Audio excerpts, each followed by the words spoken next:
بسم الله الرحمن الرحيم الحمد لله والصلاة والسلام على رسول الله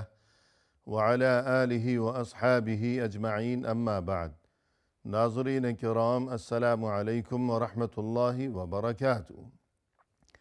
شرح الادب المفرد کے عنوان سے اس پروگرام کے ہمراہ ہم آپ کی خدمت میں حاضر ہیں۔ آج کی اس ملاقات میں ہم آغاز کر رہے ہیں امام بخاری رحمہ اللہ کی یہ کتاب کہ جس کا نام ہے الادب المفرد۔ اس کتاب میں یہ باب نمبر 223 کہ جس کا عنوان قائم فرمایا ہے امام بخاری رحمہ اللہ نے، فرمایا کہ باب دعوت المظلوم، یعنی مظلوم کی بددعا۔ مقصد یہ کہ یہاں اس باب میں جو کچھ درج کیا گیا ہے اس سے اس طرف متوجہ کرنا مقصود ہے کہ انسان کو ہمیشہ اس قانون قدرت کو یاد رکھنا چاہیے کہ مظلوم کے دل سے اگر بددعا نکلتی ہے ظالم کے لیے تو پھر قانون قدرت یہی ہے کہ مظلوم کی بددعا کو رد نہیں کیا جاتا، بلکہ وہ دعا یا بددعا بہرحال وہ اپنا اثر دکھا کر رہتی ہے، کیونکہ یہ بددعا دل سے نکلی ہے، اور یہ کہ بات جب دل سے نکلتی ہے تو اثر رکھتی ہے۔ اور یہاں ناظرین کرام، چونکہ اس سے قبل ہم نے یہ باب پڑھا تھا کہ جس کا عنوان قائم فرمایا تھا امام بخاری رحمہ اللہ نے باب اصطناع المال، یعنی یہ جو گزشتہ باب ہے اور جس میں یہ تذکرہ کیا گیا تھا کہ انسان کو چاہیے کہ اصطناع المال یعنی خوشحالی کی طرف توجہ دیا کرے، کہ وہ خود کو خوشحال بنانے کی فکر کرے کہ اس کی مالی حالت درست ہو سکے، تاکہ وہ دنیا میں معاشرے میں اپنی برادری اور محلے میں باعزت طریقے سے زندگی بسر کر سکے، اور تاکہ اپنے اہل و عیال کو وہ فقر و فاقہ اور یہ کہ دنیا کے سامنے دست سوال دراز کرنے کے جو معاملات ہیں اور یہ جو ذلتیں ہیں، رسوائیاں ہیں، ان چیزوں سے وہ اپنے اہل و عیال اور اپنے بچوں کو محفوظ و مأمون رکھ سکے۔ بلکہ دینی تعلیم تو یہ ہے، جیسا کہ خود رسول اللہ صلی اللہ علیہ وسلم نے یہ ارشاد فرمایا کہ الید العلیٰ خیر من الید السفلی، اوپر والا ہاتھ نیچے والے ہاتھ سے بہتر ہے، یعنی دینے والا ہاتھ جو کہ اوپر ہے وہ لینے والے ہاتھ سے بہتر ہے۔ غرض ہے کہ انسان کی ہمیشہ یہ کوشش رہنی چاہیے کہ بجائے اس کے کہ میں دوسروں کی جیبوں کی طرف دیکھا کروں اور یہ کہ دوسروں سے ہمیشہ امید وابستہ کیے بیٹھا رہوں کہ فلاں سے کچھ مل جائے گا اور فلاں سے مجھے کچھ مل جائے گا، اور یہ کہ مشکل وقت اگر آ پڑا تو فلاں کچھ مدد کرے گا، تعاون کرے گا، تو اس قسم کی سوچ رکھنے کی بجائے انسان کو چاہیے کہ وہ سستی اور کاہلی سے پرہیز کیا کرے، اور یہ کہ ہمیشہ محنت و کوشش کو اور جد و جہد کو اپنا شیوہ و شعار بنائے رکھے، جیسا کہ قرآن کریم میں فرمایا کہ جعل اللہ لکم قیاما، کہ دیکھو یہ جو مال و دولت ہے، یہ روپیہ پیسہ، اللہ نے اس چیز کو تمہارے لیے قیام بنایا ہے۔ قیام کے معنی ہے کھڑے رہنا، یعنی جس طرح فرض کیجئے کوئی بوری ہے یا تھیلا ہے، وہ بوری جب تک بھری رہے گی اس میں کچھ مال ہوگا، کچھ سامان ہوگا، اس وقت تک وہ بوری کھڑی رہ سکے گی کہ وہ بھری ہوئی ہے، اس کے اندر کچھ ہے۔ لیکن اگر وہ بوری خالی ہو گئی تو اب خالی ہو جانے کے بعد یہ بوری گر جائے گی، یہ زمیں بوس ہو جائے گی، اب یہ کھڑی نہیں رہ سکے گی۔ تو قرآن کریم میں مال کے بارے میں بھی خود اللہ عز و جل کی جانب سے بندوں کو، انسانوں کو یہی بات بتائی گئی ہے۔ وَلَا تُؤْتُوا السُّفَهَاءَ أَمْوَالَكُمُ الَّتِي جَعَلَ اللَّهُ لَكُمْ قِيَامًا، کہ دیکھو یہ جو تمہارے پاس ہمارا دیا ہوا مال و دولت ہے، روپیہ پیسہ ہے، تم یہ روپیہ پیسہ، تم یہ ناسمجھ قسم کے جو لوگ ہیں ان کے حوالے نہ کر دینا، اس لیے کہ یہ روپیہ پیسہ، یہ مال، یہ اللہ کی طرف سے تمہارے لیے قیام، یعنی دنیا کی زندگی میں باعزت طریقے سے کھڑے رہنے کا، اور یہ کہ معزز قسم کی زندگی بسر کرنے کا یہ انتظام ہے۔ تو یوں انسان کو یہ تعلیم دی گئی ہے کہ وہ سستی کا مظاہرہ کرنے کی بجائے ہمیشہ کوشش کیا کرے کہ وہ کسی پر بوجھ نہ بننے پائے، بلکہ اگر بوقت ضرورت کوئی ایسی صورتحال پیدا ہونے لگے کہ اسے اپنے ارد گرد جو لوگ ہوا کرتے ہیں معاشرے میں، ان میں کوئی ضرورت مند اگر نظر آئے تو اس کا بوجھ اٹھانے کی بھی کوشش کیا کرے انسان، اور جس قدر گنجائش و حالات اجازت دیں، جس طرح بھی بن پڑے، انسان کو چاہیے کہ وہ ضرورت مندوں کی مدد کیا کرے، نہ یہ کہ خود ضرورت مند بنا بیٹھا رہا کرے ہمیشہ۔ تو خوشحالی کی کوشش کی جائے۔ مزید یہ کہ اگر خوشحالی نصیب ہے تو اسے محفوظ رکھنے کی کوشش کی جائے، کہ مال کی حفاظت کی جائے، کہ یہ مال جو کہ اللہ کی طرف سے بہت بڑی نعمت ہے، یہ رزق حلال، اب اگر انسان اسے برباد کرے، فضول خرچیوں میں اڑایا کرے، یا اس کی حفاظت کا کوئی انتظام نہیں کیا، کھلی جگہ رکھ دیا کہ یوں کسی وجہ سے اس کی اپنی سستی اور غفلت کی وجہ سے وہ مال برباد ہو گیا، ضائع ہو گیا،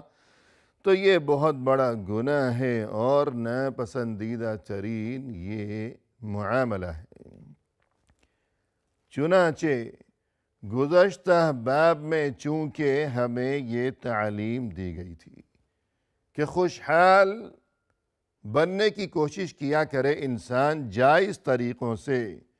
شرعی حدود و قیود کے اندر رہتے ہوئے۔ اب یہاں اس نئے باب میں امام بخاری رحمہ اللہ نے یہ جو عنوان قائم فرمایا ہے کہ مظلوم کی بد دعا سے ڈرو، تو ان دونوں ابواب میں جو ربط ہے، آپس میں جو جوڑ ہے، تو یہ بتانا اور سمجھانا مقصود ہے کہ انسان جب اپنے لیے خوشحالی کی کوشش کرے اور اپنے مالی حالات کو بہتر بنانے کی جب کوشش کیا کرے انسان، تو پھر ایسا نہ ہو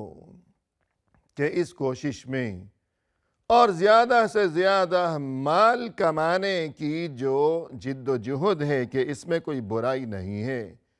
یہ تو تعلیم دی گئی ہے بشرطے کہ وہ جائز اور حلال طریقے سے ہو، لیکن اس کوشش میں کہیں ایسی نوبت نہ آنے پائے کہ کسی کے ساتھ کوئی ظلم و زیادتی ہو جائے، کسی کی حق تلفی ہو جائے، کہ خود اپنے لیے خوشحالی کی کوشش میں انسان کسی دوسرے کا کچھ حق دبا لے، تو یہ بہت ہی نازک ترین معاملہ ہے۔ فرمایا کہ عن ابی ہریرہ رضی اللہ عنہ عن النبی صلی اللہ علیہ وسلم قال ثلاث دعوات مستجابات دعوة المظلوم ودعوة المسافر ودعوة الوالد على ولد۔ یہ حدیث ہمارے سامنے کہ جس کا نمبر ہے 481۔ فرمایا کہ ابو ہریرہ رضی اللہ عنہ نے فرمایا کہ رسول اللہ صلی اللہ علیہ وسلم نے یوں ارشاد فرمایا ہے، ثلاث دعوات مستجابات، کہ دیکھو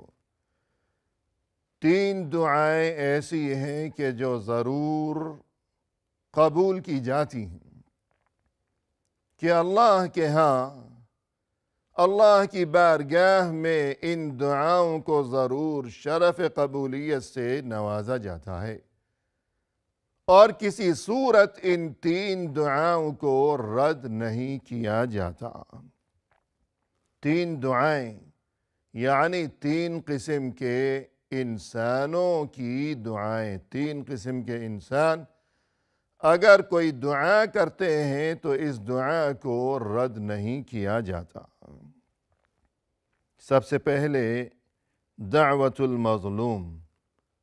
مظلوم کی بد دعا، اسے رد نہیں کیا جاتا، یہ ضرور اپنا اثر دکھا کر ہی رہے گی، اور پھر دیکھتے ہی دیکھتے وہ جو کوئی ظالم ہے اس کی خوشحالی،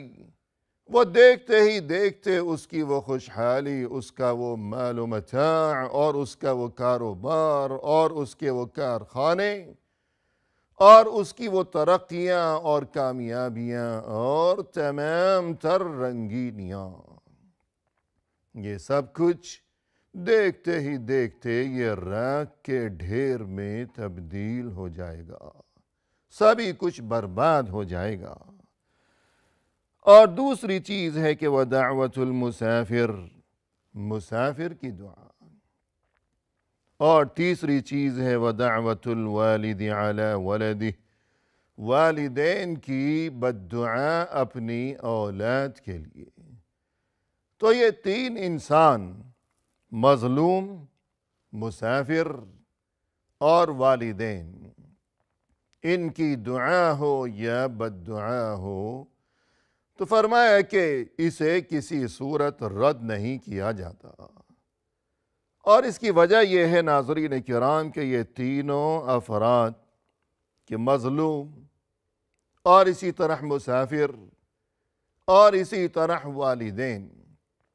ان تینوں کی دعا کی یہ صورتحال ہے کہ اسے رد نہیں کیا جاتا، وہ دعا ہو یا بد دعا ہو۔ تو اس کی وجہ یہ ہے کہ ان تینوں میں ایک چیز مشترک ہے، تینوں کا ایک ہی حال ہے،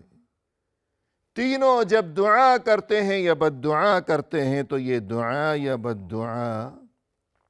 دل کی گہرائیوں سے نکلتی ہے، اور پھر یہ کہ آسمانوں تک اور عرش تک پہنچتی ہے، اسے قبول کیا جاتا ہے۔ تینوں میں ایک بات مشترک ہے، اور وہ بات یہ ہے کہ تینوں ہی ان کا حال یہ ہے کہ یہ شکستہ خاطر ہیں، ان کے دل ٹوٹے ہوئے ہیں۔ مظلوم کا بھی دل ٹوٹا ہوا ہے اپنی مظلومیت کی وجہ سے، اور اپنی بے بسی اور بے چارگی کی وجہ سے اس کا دل ٹوٹا ہوا ہے۔ اور اسی طرح جو کوئی مسافر ہے، اگرچہ وہ سفر میں پردیس میں بظاہر خوشحال ہی کیوں نہ ہو، لیکن اپنے وطن سے دوری، اپنے اہل و عیال اور اپنے پیاروں سے دوری، یہ اپنے احباب، اپنا گھر، اپنا وطن، اور یہ کہ ان سب کی یاد، تو یہ فطری طور پر یہ ایسے معاملات ہیں کہ جن کی وجہ سے یہ مسافر اور یہ پردیسی قسم کا انسان وطن سے دور، اپنوں سے دور، یہ ہمیشہ غمگین اور اداس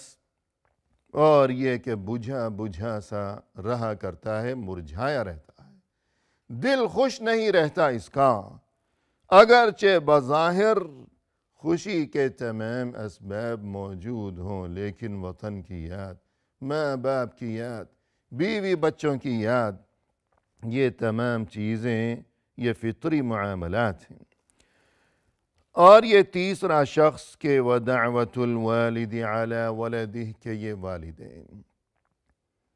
والدین کو اپنی اولاد کے ساتھ، ماں باپ کو اپنے بچوں کے ساتھ جو محبت ہوا کرتی ہے، ایسی محبت حقیقت یہ ہے کہ تمام کائنات میں کبھی کسی کو کسی کے ساتھ اس قدر مضبوط اور اس قدر خالص اور بے غرض محبت نہیں ہو سکتی کہ جس قدر مضبوط اور یہ کہ خالص محبت ماں باپ کو اپنے بچوں کے ساتھ ہوا کرتی ہے کہ اپنا کوئی مطلب نہیں ہے، اپنا کوئی مفاد نہیں ہے، بلکہ والدین تو ہمیشہ اپنی خواہشات کو قربان کر دیا کرتے ہیں بچوں کی خوشی کی خاطر، اپنی خواہشات کا گلا گھونٹ دیا کرتے ہیں بچوں کی خوشی کی خاطر، خود جیسی تیسی کھالی روکھی سوکھی دال روٹی، لیکن یہ کہ بچوں کے لیے اچھی خوراک کا انتظام اور یہ کہ خود پھٹے پرانے کپڑے پہن لیے، بچوں کے لیے عمدہ لباس کا انتظام۔ الغرض والدین کے دل میں اولاد کے لیے بہت زیادہ محبت ہوا کرتی ہے، اور یہ کہ والدین کا بہت بڑا مقام و مرتبہ ہے۔ لہذا والدین اگر اپنی اولاد کے لیے کوئی دعا مانگیں گے تو وہ دعا بھی ضرور قبول ہوگی اور اولاد کی زندگی سنور جائے گی، لیکن اگر کبھی ماں باپ کے دل سے بد دعا نکل گئی تو پھر اس کا مطلب یہ ہوگا کہ اولاد نے بہت زیادہ دل دکھایا ہے ماں باپ کا، تبھی تو یہ بد دعا نکلی ہے، ورنہ یہ کہ ماں باپ تو کبھی اپنی اولاد کے لیے بد دعا نہیں کر سکتے، لیکن اتنا دل دکھایا، اتنی نافرمانی کی ہے، اس قدر زیادہ صدمہ پہنچایا ہے اولاد نے کہ اب ان کا دل ٹوٹا ہوا ہے، ماں باپ کا دل دکھی ہے، اور جب ماں باپ کا دل دکھی ہوگا تو پھر اولاد کے لیے دونوں جہانوں میں جو بھیانک انجام ہوگا اور جو بربادیاں ہوں گی، تو اس چیز کے تصور سے ہی انسان کی روح لرز جانی چاہیے کہ قانون قدرت یہی ہے کہ جس نے ماں باپ کو ناراض کیا اور ان سے دعائیں لینے کی بجائے ان کی بد دعائیں جو کوئی لیتا رہا، تو پھر اس کا انجام یقیناً انتہائی بھیانک ہی ہوگا۔ اسی کے ساتھ ناظرین ہمیں دیجیے اجازت، فی امان اللہ، وآخر دعوانا ان الحمد للہ رب العالمین۔